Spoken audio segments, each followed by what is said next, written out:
محسن بھائی، جیسے میں نے انٹروڈکشن میں کہا تھا کہ مسلمانوں کے لیے ایک بڑی بلیسنگ ہے کہ اللہ تعالیٰ نے یہ جو عشرہ ہے یہ ہمیں دیا ہے کہ جس میں جو ہم پورے سال گناہ کرتے ہیں اس کو معاف کروا سکتے ہیں. عشرہ مغفرت کے بارے میں بیان فرمائیے گا. اعوذ باللہ من الشیطان الرجیم، بسم اللہ الرحمن الرحیم. قال اللہ تعالیٰ فی القرآن المجید یا ایھا الذین آمنوا توبوا الی اللہ توبۃ نصوحا آمنت باللہ صدق اللہ العظیم. تمام تعریفیں اللہ رب العزت کے لیے جو کہ خالق کائنات ہے، اور لاکھوں درود و سلام میرے آقا حضرت محمد صلی اللہ علیہ وسلم کی ذات پر جو کہ اللہ کے محبوب اور اللہ نے انہیں رحمت للعالمین بنا کر بھیجا.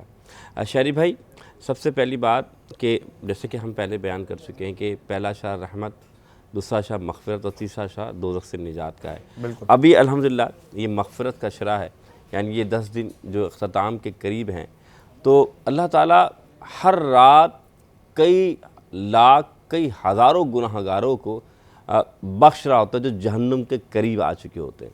اور یہ یاد رکھیے مغفرت کے معنی کیا ہوتے ہیں. مغفرت کے معنی ہوتے ہیں ڈھانپ دینا، چھپا دینا، مٹا دینا. یعنی کہ اللہ تعالیٰ جو بندہ مومن ہے ان کے گناہوں کو چھپا دیتا ہے، ڈھانپ دیتا ہے یا مٹا دیتا ہے. اور پھر یہاں تک کہ ایسا بھی ہوتا ہے کہ اللہ تعالیٰ جتنے گناہ ہوتے ہیں، کبھی جب اللہ کی رحمت جوش پر آتی تو ان گناہوں کا بدلہ یہ ہوتا ہے کہ ان کو نیکیوں بنا کر واپس لوٹا دیتا ہے.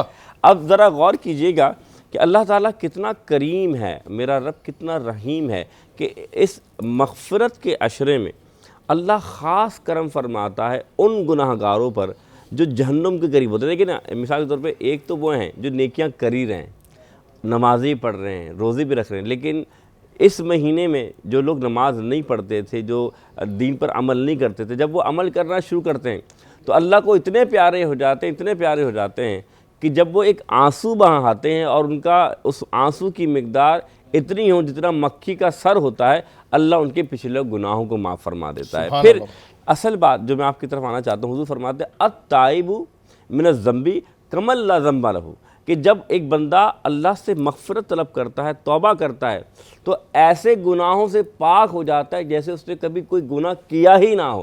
یعنی نامہ اعمال میں کوئی گناہ ہی نہیں رہتا. پھر میں آپ سے عرض کروں کہ یہ جو عشرہ ہے اس کا ہر دن ہر لمحہ آپ کے لیے مغفرت کا پیغام لا رہا ہے، آپ کے گناہوں کو مٹا رہا ہے. تو آپ کیا کیجئے، اس مہینے اس عشرے میں استغفار کی زیادہ سے زیادہ کثرت کیجئے، کیونکہ یاد رکھیے گا اللہ تعالیٰ بڑا کریم ہے اور اللہ تعالیٰ آپ کی چھوٹی سی نیکی پر اللہ آپ کو بخش دیتا ہے. اور بے شک اس میں کوئی دو رائے نہیں ہے کہ جو میرا رب ہے وہ بڑا غفور الرحیم ہے. اور اگر ہم پیار کی بات کریں تو دنیا میں سب سے زیادہ پیار ہمارا ربی ہم سے کرتا ہے. ابھی ہم مسلمانوں پر ہے کہ ہم یہ جو ہمارا عشرہ چل رہا ہے، عشرہ مغفرت، اس میں وہ کام کر پائیں گے یا نہیں کر پائیں گے. اللہ تعالیٰ ہمیں توفیق بھی دے کہ یہ ہم کام کر پائیں کہ ہم اپنے رب کو راضی کر پائیں. گناہ ہم پورے سال کرتے ہیں، لیکن یہ جو مہینہ ہے نا، ہم شروع سے ہی اس بات کے بارے میں بات کرتے ہیں کہ مہینہ ایک بڑا بلیسنگ ہے اور اس میں ہم سب کو چاہیے کہ اس کا فائدہ اٹھائیں.